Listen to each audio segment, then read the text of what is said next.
السلام عليكم، يا رب تكونوا بخير. إن شاء الله النهارده هنعمل مع بعض آيس كريم الفواكه بطريقة سهلة وبسيطة جدًا.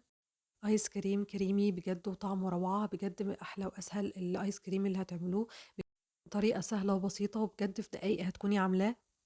يالّا بينا نشوف المقادير، بس قبل ما نبدأ ما تنسوش تصلّوا على النبي صلى الله عليه وسلم، ولو أول مرة تشوفوني ما تنسوش تشتركوا في القناة وتفعلوا زر الجرس عشان يوصل لكم كل جديد.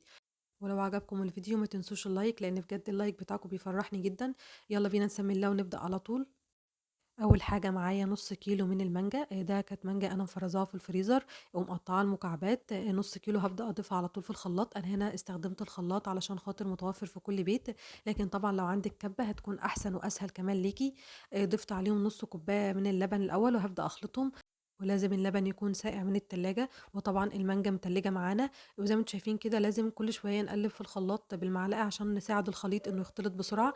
لأن زي ما إحنا عارفين الخلاط بياخد وقت شوية على الخلط، لكن لو معاكِ الكبة الموضوع هيكون أسهل بكتير. بعد ما خلطتهم وصل للقوام اللي أنتم شايفينه ده، هابدأ أضيف عليه شوية إضافات.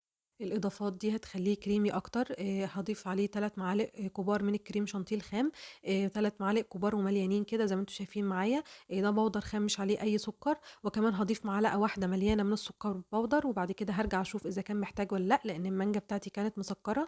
وكمان ضِفت ربع كوباية من اللبن.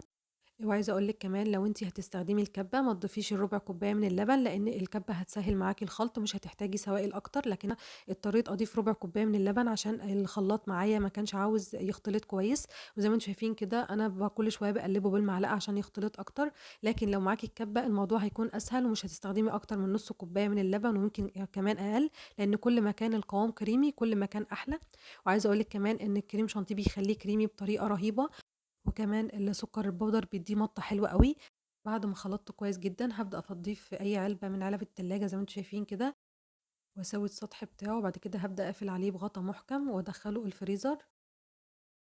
تاني نوع هنعمله مع بعض النهارده وهو الفراولة. معايا نُص كيلو من الفراولة مجمدة، بس أنا الفراولة هنا سِبتها 10 دقايق برّه تفُك من التجميد شوية، لإن الفراولة بتكون مجمدة جامد، فممكن لا قدّر الله تكسر معانا الخلاط. وزي ما أنتم عارفين طبعًا يعني الدنيا غالية، فالواحد مش هيجيب خلاط دلوقتي بمبلغ وقدره عشان خاطر نُص كيلو فراولة يعني. والّا أنتم إيه رأيكم؟ نحاول نحافظ على اللي عندنا على قدر المستطاع يعني بجد، لإن الأجهزة بقت غالية أوي. نرجع بقى لموضوعنا. بعد كده ضِفت نُص كوباية من اللبن، برضه اللبن لازم يكون ساقع طالع من التلاجة. بعد كده بدأت أخلط زي ما أنتم شايفين كده، وكل شوية برضه هابدأ أحرّك الخلاط بالطريقة دي، عشان أساعد الخلاط إنه يخلط بسرعة، لإن الموضوع في الأول بيكون صعب شوية على الخلاط. زي ما أنتم شايفين كده بابدأ أحرّكه كل شوية أو أقلِّب بالمعلقة لحد ما الخليط يختلط معايا كويس جدًا. وبعد ما الخليط يختلط كويس معايا هابدأ أضيف برضه شوية إضافات. هابدأ أضيف 3 معالق كبار من الكريم شانتيه. على فكرة ممكن تزوّدي الكريم شانتيه عن 3 معالق، ممكن يكون 4 يعني لحد نُص كوباية معاكِ. كل ما بتزوّديه كل ما بيدّيكِ قوام كريمي أكتر. هاضيف هنا أنا ضِفت 3 معالق كبار من الكريم شانتيه و3 معالق كبار من السكر البودر، لإن الفراولة بتاعتي ما كانتش مسكّرة، كانت مززة شوية. وطبعًا هارجع أشوف برضه لو كانت محتاجة هابدأ أزوّد سكر تاني. بعد كده هابدأ أخلط زي ما أنتم شايفين، وبرضه هاقلِّب بالمعلقة كل شوية لحد ما الخليط بتاعي يختلط كويس.